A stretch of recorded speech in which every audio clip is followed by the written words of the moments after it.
Well, g'day again YouTube. It's time for to start with another project. This time it involves this 1971 homemade standard box trailer. Off memory it's a 4x6, but it might be a bit different because it's home built. It might be a 4x7 or whatever, but who knows until I actually do the proper measurements.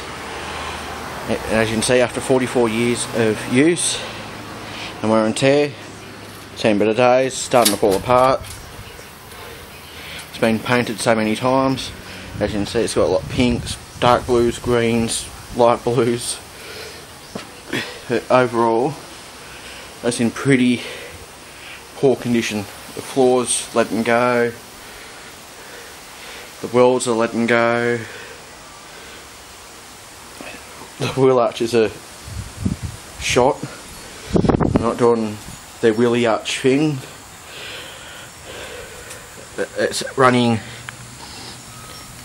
14-inch rims with some crappy sized light truck tyre on it. Something like, let's have a look. It's running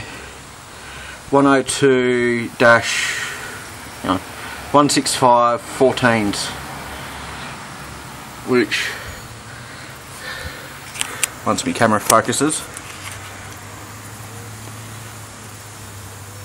which is a size that we can no longer get readily.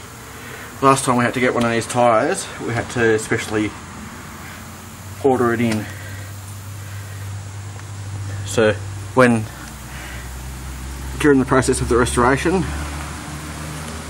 this will be upgraded to either 15 to 18-inch rims, tyres that are readily available.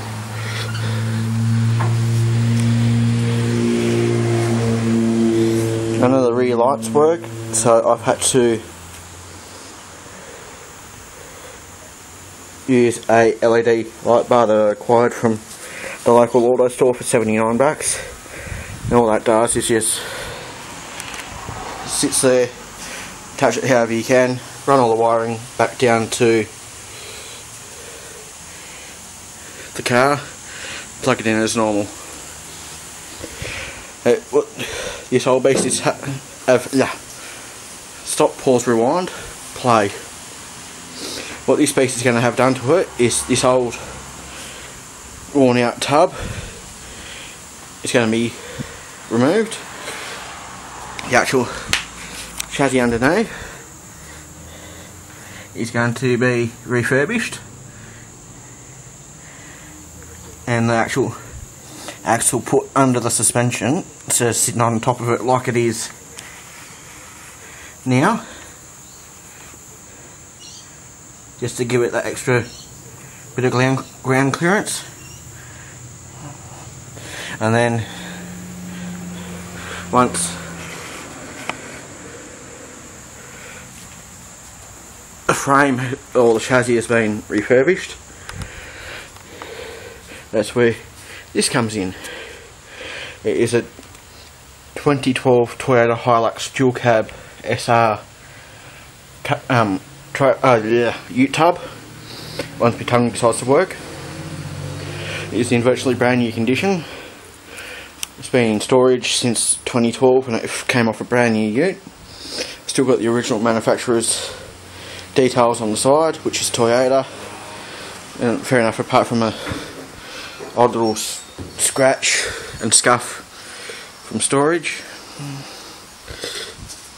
it's in good condition for a trailer. The only thing that needs to be replaced on it before it can actually go through rego is this tail light where it's got a crack. But they're $38 off eBay for a second hand one, so not too shabby. It's also got the front rack, which will be handy, and in front of that, once it's actually on the trailer, I'll actually mount a toolbox up front and have room for a bike rack for the kids' bikes.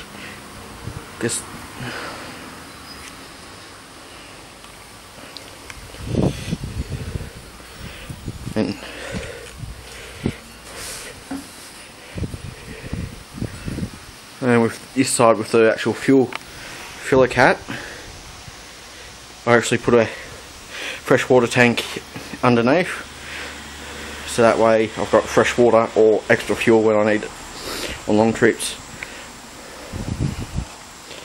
So that's an overview of that. As for the tailgate, all you gotta do, pop that out, that one handle out, that handle out, and it drops down easy as punch. And you can do it one hand. You just lock it back into place. Easy as that, and it's secure. The guy I bought the actual trailer ute tub off actually also included 2 brand spanking new Toyota mud flaps, as well as the rubber tray liner, or rubber mat, whatever you like to call it, to give a bit more protection for the tub when it's actually in use. He gave me that one, which was, he said, brand new, custom made for it. And he also gave me a second one, which is there for the extra padding for the headboard, headache rack, whatever you like to call it. And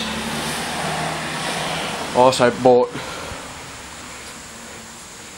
the LED light board from Super Cheap Auto for $79, because the actual lights on the trailer were stuffed. So as I said earlier, it's just a matter of fixing it to the trailer and plugging it in, and off you go. And since I picked this trailer up during the Christmas holidays, and in New South Wales, Australia, we have double demerits, which means essentially if you get pinged for, say, 10k over speeding, instead of it being 3 points, you get 6 points deducted from your licence. So since this trailer was unregistered and there's no number plate on it, what I had to do is go to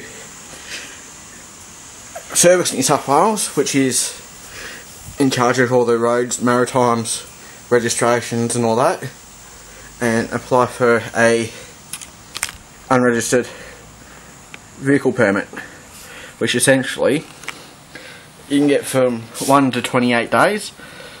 And for this particular one, I can say it's issued from the 30th of the 12th 15, expires 30th of the 12th 15, and it's got the trailer VIN and the type, homemade trailer, the VIN and the actual permit number, and that allows me to legally tow the trailer for a pre-destined route. So today I had to tow it from Taree to Port Macquarie, which is a 77-kilometre drive. So for the sake of $22 to actually get the unregistered vehicle permit, it beats a $1,200 fine for unregistered uninsured vehicle, and saves my licence, because for uninsured unregistered, 6 demerit points, but being double demerits, I would have lost 13 or 12 points. And out of my, and in New South Wales we only have 13 points to lose on our licence before we actually lose our licence. Except if you're a professional driver, you have 14. So for the sake of $22, getting an unregistered vehicle permit from Service New South Wales, formerly the Roads and Maritime Service, formerly the Roads and Traffic Authority, until they all merged. For the sake of $22, it saves your licence and $1,200 in fines, pretty much. So, well worth the investment.